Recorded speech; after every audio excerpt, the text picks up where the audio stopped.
गुरुर्ब्रह्मा गुरुर्विष्णु गुरुर्देवो महेश्वरः गुरुर साक्षात परब्रह्म तस्मै श्री गुरुवे नमः। नमस्कार साथियों, एक बार फिर से आप सभी का आपके अपने YouTube चैनल अमेजिंग शिक्षा में बहुत बहुत हार्दिक अभिनंदन व स्वागत है। तो प्यारे बच्चों, आज फिर हम करने जा रहे हैं शुद्ध और अशुद्ध के बारे में, यानी बहुत से शब्द जिनका हम अशुद्ध प्रयोग करते हैं, उनकी वर्तनी भी हम शुद्ध करते हैं, लेखन भी अशुद्ध होता है।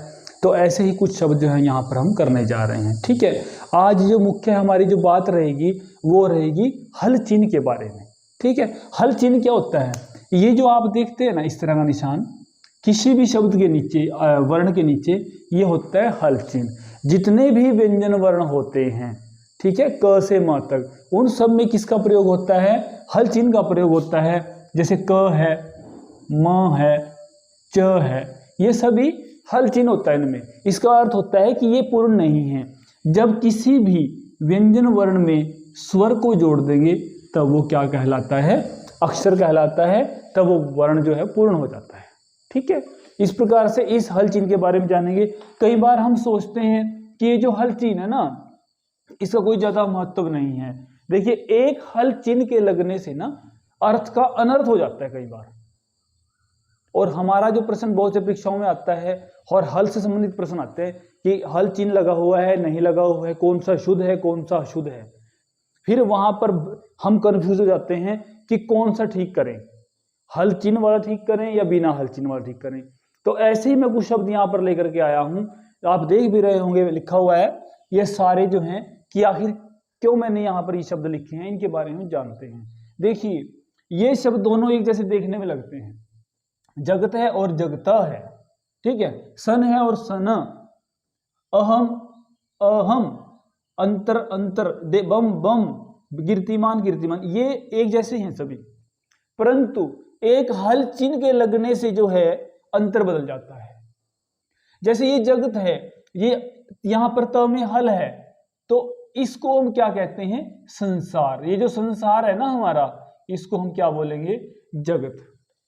अगर परीक्षा में आ जाता है कि संसार के जो ना कौन सा जो शुद्ध रहेगा संसार के लिए शब्द, ये भी आ जाए, ये भी आ जाए, फिर हम वहां दिक्कत होती है कि आखिर कौन सा। ये ध्यान रखना है, जिसमें त में हलंत है ना, यानी हल चिन्ह लगा हुआ है, वो क्या हो जाएगा? उसका अर्थ होगा संसार। ठीक है, और जिसमें हल चिन्ह नहीं है ना, जगत, इसे हम क्या बोलते हैं? कुआं बोलते हैं। कुआं, कुआं होता है ना, ये कुआं। ठीक है, कई बार इसको कुआं लिख देते हैं, ऐसे लिख देते हैं कुआं। कुआं नहीं होता, क्या होता है? कुआं होता है, कुआं लिखना है। ठीक है, इसी प्रकार से आगे देखेंगे हम, ये सन और ये सन। ये जो सन है ना, इसका प्रयोग करते हैं वर्ष के लिए।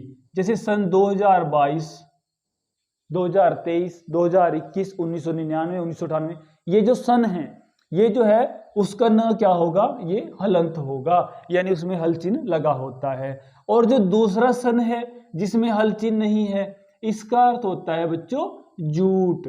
ये जो कपास होता है ना, जूट होता है कपास, उसे हम क्या बोलते हैं? सन बोलते हैं। ठीक है, अब बात करते हैं अहम की और अहम की। अब देखिए, इसमें हलंत है, इसमें हलंत नहीं है। इसका अर्थ क्या है? इसका अर्थ होता है मैं, यानी जो अहंकार होता है ना, अहंकार, मैं, उसके अंदर बहुत मैं, यानी उसके अंदर बहुत अहंकार है। तो इस अहम जिसके नीचे म में हलंत है, उसका अर्थ होता है बच्चों म या अहंकार। और जो दूसरा अहम है कि यह उसके लिए बहुत अहम है, भाई ये करना उसके लिए है, यानी खास, या उसका बहुत अहम, तो वो होता है खास, मुख्य, है ना, ये होता है अहम। अब अंतर और अंतर, ये जो अंतर है, ये है एक उपसर्ग।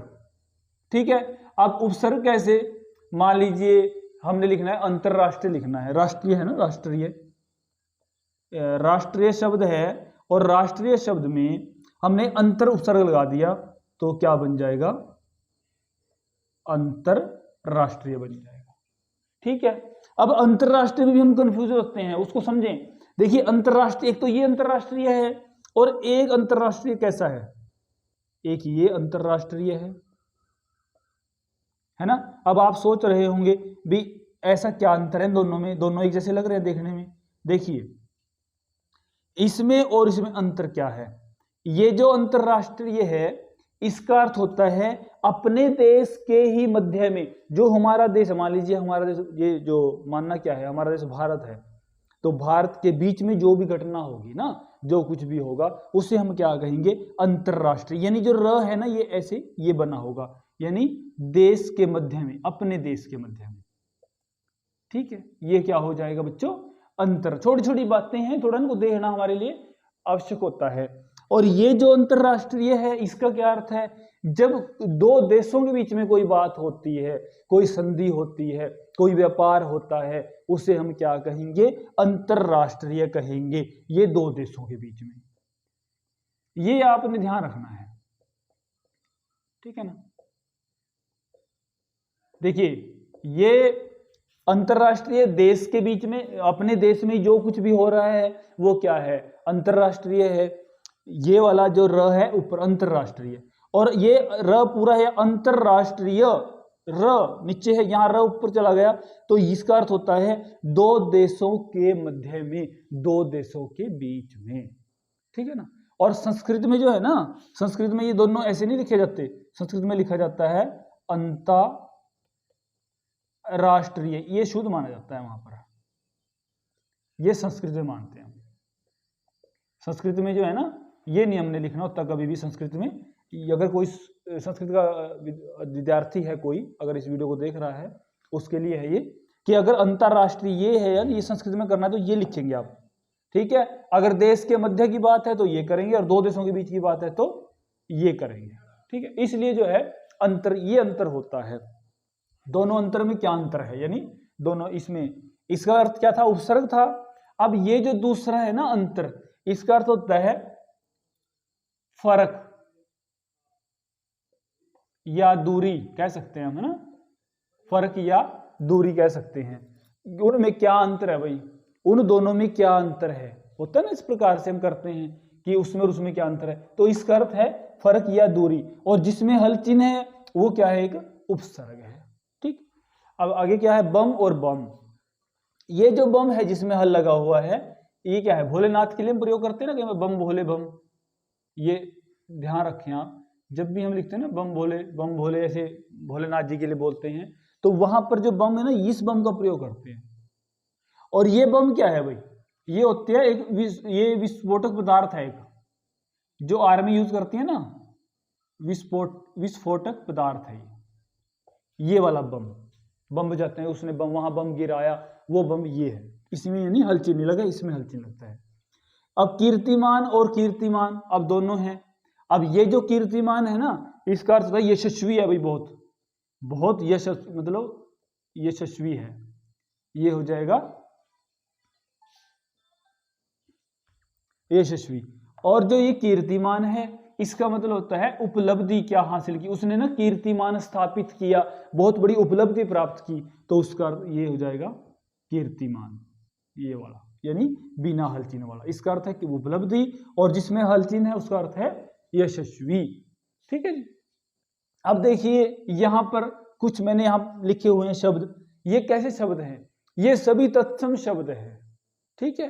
देखो प्यारे बच्चों, तत्सम शब्द जब हमने जो शब्द वाला विषय वहां पर कराया था ना, अगर आपने वो वीडियो नहीं देखी वो जरूर देख ले, वहां मैंने बिल्कुल तत्सम क्या होता है, तद्भव क्या होता है, देशज, वो सारा बिल्कुल वहां स्पष्ट किया हुआ है, ठीक है। तत्सम शब्द क्या होते हैं, ये संस्कृत के शब्द होते हैं, और बिना किसी परिवर्तन के ये इनका प्रयोग हम हिंदी में करते हैं, कोई परिवर्तन नहीं।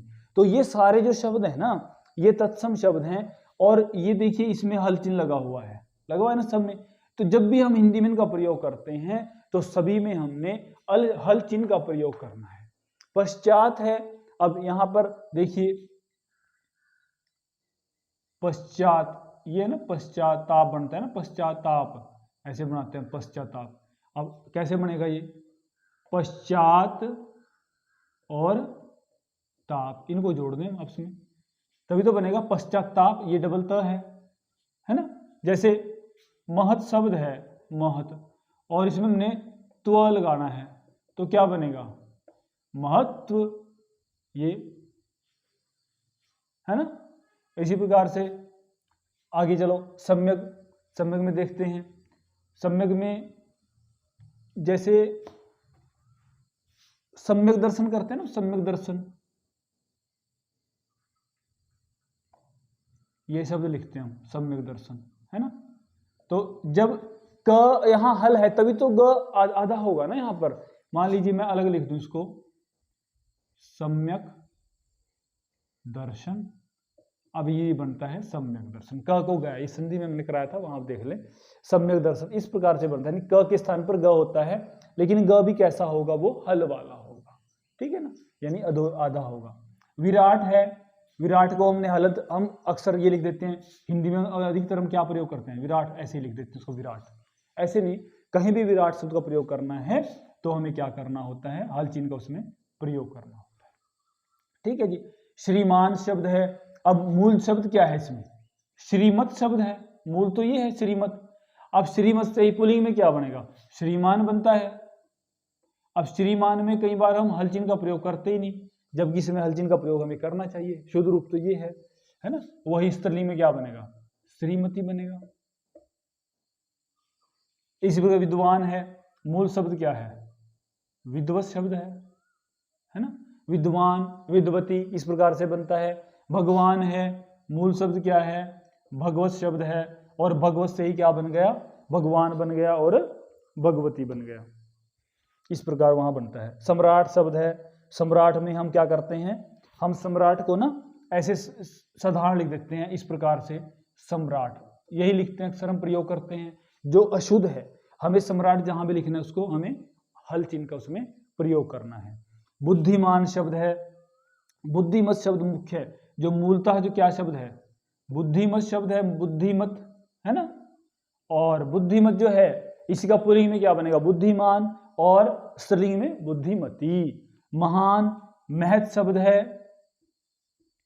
ये मैं क्यों बता रहा हूं, क्योंकि हम ये जब लिखते हैं ना बुद्धिमान, महान, तो हम ये चिन्ह लगाना भूल जाते हैं, जिस वजह से जो हमारा जो प्रश्न है वो गलत हो जाता है परीक्षाओं में। इस तरह के ही कंफ्यूज करने वाले प्रश्न आते हैं वहां पर, ठीक है ना। तो इन शब्दों को आप ध्यान से देख लें, ये वो शब्द हैं जिनमें हल का प्रयोग किया जाता है। महत है, महान है, महती स्त्रीलिंग में बनेगा, पुल्लिंग में महान बन जाएगा। भाषाविद है, संसद है। अब संसद हम कैसे लिखेंगे, हम ज्यादातर हम कैसा प्रयोग करते हैं संसद लिखते समय, ये लिखते हैं हम संसद, है ना। ऐसे नहीं लिखा जाता, संसद का द जो है वो हलंत होगा, यानी हल चिन्ह का वहां पर प्रयोग होगा।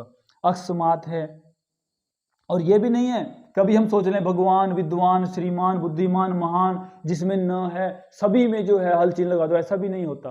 क्योंकि अब मैं यहां कहूं शोभायमान, ये कोई तत्सम शब्द थोड़ी ना है, शोभायमान ये तो तद्भव शब्द है, हिंदी का शब्द है। शोभायमान है, चलायमान है, इसमें हल का प्रयोग नहीं करेंगे। कंपायमान है ना, और पहलवान है, विराजमान है,